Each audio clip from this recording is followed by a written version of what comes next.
রাজি হইলি হয়ে যায়।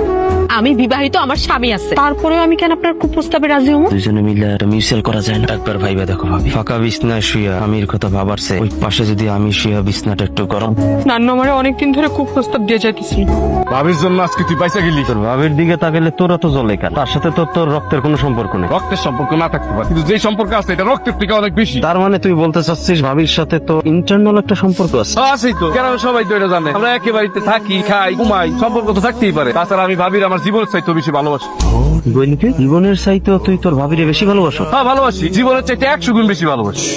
শিউলি ভাবি, ও তাড়াতাড়ি বের হও, সর্বনাশ হয়ে গেছে ভাবি। ভাবি তো বাড়িতে নাই, কি সর্বনাশ হয়েছে আমার কো? পুরো গ্রামের মানুষ জানি না গেছে তোমার সাথে নাকি ভাবির একটা সম্পর্ক আছে। পাগো, আমার সাথে যে শিউলি ভাবির সম্পর্ক এটা তো গ্রামবাসী অনেক আগে থেকেই জানে, সেই প্রথম থেকে জানে। প্রথম থেকে যে সম্পর্কের কথা জানে, আমি তোমার সেই সম্পর্কের কথা বলি না। মেম্বার চাচার ছেলে নান্নু ভাই কইতেছিল শিউলি ভাবির সাথে নাকি তোমার অবৈধ সম্পর্ক চলতেছে। সম্পর্ক আবার অবৈধ হইব কেন? আমি তো ভাবিরে ভালোবাসি, এটাই সত্য।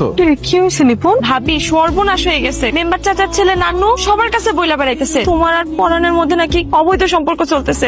হায় আল্লাহ, সত্যি সত্যি যদি এই মিথ্যা ঘটনা পুরো গ্রামে রটায় দেয়, আমি মুখ দেখাবো কেমনে মানুষের? পরানের বাইরে বা কি জবাব দিব? পরান কিসে ভাবি? আমার মাথাটা কেমন জানি ঘুরান দিচ্ছে, কপালটা চিরা দিতেছে মনে হইতেছে। তেল মালিশ করে দিই, তোমার মাথা ঠিক হয়ে যাবে। না, এই রাতের বেলা আমি তেল দিব না, আমার মাথাটা অনেক ব্যথা করতেছে। তুমি এই জায়গায় এলাম দাও, আমি তোমার মাথা টিপে হঠাৎ করে কি হইলো ভাবি? সবকিছু তো ঠিকই আছিল। নিপুণ যে কথা কয়ে গেল, তা শোনার পরে সব ঠিক থাকে কেমনে কও ভাই? তুই দেখি একটা বোকা হাদারাম ভাবি, আমি তো তোমার চালাক মনে করছিলাম। কেন, আমি কি করছি? আকাশে যদি চাঁদ উঠে সবাই তো দেখবই, আমি তো তোমার ভালোবাসি, এটা মিথ্যা। মানুষজন যদি কয় তাহলে সমস্যা কি? তুমি যদি এই কথার মানে বুঝতা তাহলে তুমি আমার জিগাইতা না। আমার অনেক ভয় লাগতেছে। পরান যতদিন বাইসে আছি তোমার কিচ্ছুই বল। বাহ, চমৎকার দৃশ্য, ভালোবাসার আদান প্রদান হইতেছে। ভাইজান তুমি আসবে আমার আগে কইবা না? আমি গিয়া তোমার নিয়ে আসতাম, শুধু শুধু একা একা ব্যাগটা তুমি বইয়া নিয়ে আসতো। তুমি তো সবসময় মাসের শেষ তারা আসো না, আর এরকম হঠাৎ করে মাসের মাঝখান দিয়ে না বলে চলে আসলা। কোনো বিপদ আপদের সংবাদ না তো? তুমি ঠিক আছো? ঠিক থাকার কোনো কারণ আছে? আমার মুরগি আমি শিয়ালে দায়িত্ব দিতেলাম ওটা দেখে রাখার জন্য। বড় ভুল করছিলাম, এখন তার খেসারত দিতে হইতেছে আমার। কি কইতেছে এসব? আমার নিজের চোখে আমি যেটা দেখছি আমি সেটাই বলতেছি। খুব একেবারে প্রেমের লীলা খেলা চলতেছে। আমি যদি খবর দিয়ে আসতাম তাহলে কি লীলা খেলা নিজের চোখে দেখতে পারতাম? আর একটা ভালো মানুষের আড়ালে এত বড় খারাপ মানুষের বসবাস, সেটা আমি জানতে পারতাম। তোর কি মাথা খারাপ হয়ে গেছে? কিসব আবল তাবল কথা কইতেছো? নিজের ছোট ভাই, নিজের বউ, তুমি তাদেরকে অবিশ্বাস করতেছো? গলা নামায় কথা কও।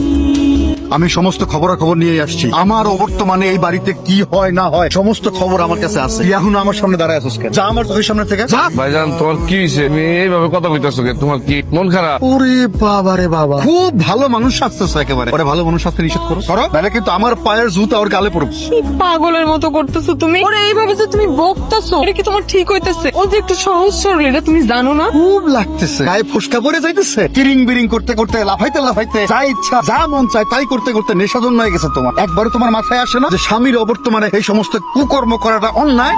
তুমি ওর সাথে খালি খালি এমন করতেছো। কারণ অনেক ভালো ছেলে, কারণ সব সময় আমারে তোমারে বড় ভাই ভাবির মতোই সম্মান করে। ও কোনোদিন আমার দিকে আজ পর্যন্ত বাজে নজরেও তাকায় নাই। তাহলে আমি ভুল শুনছি? ও নিজের মুখে নান্নুরে কইছে যে আমার চাইতে তোমারে বেশি ভালোবাসে। তোমাকে দুইজনের মধ্যে একটা সম্পর্ক আছে। হ্যাঁ আছে তো, আমি ভাবিরে ভালোবাসি।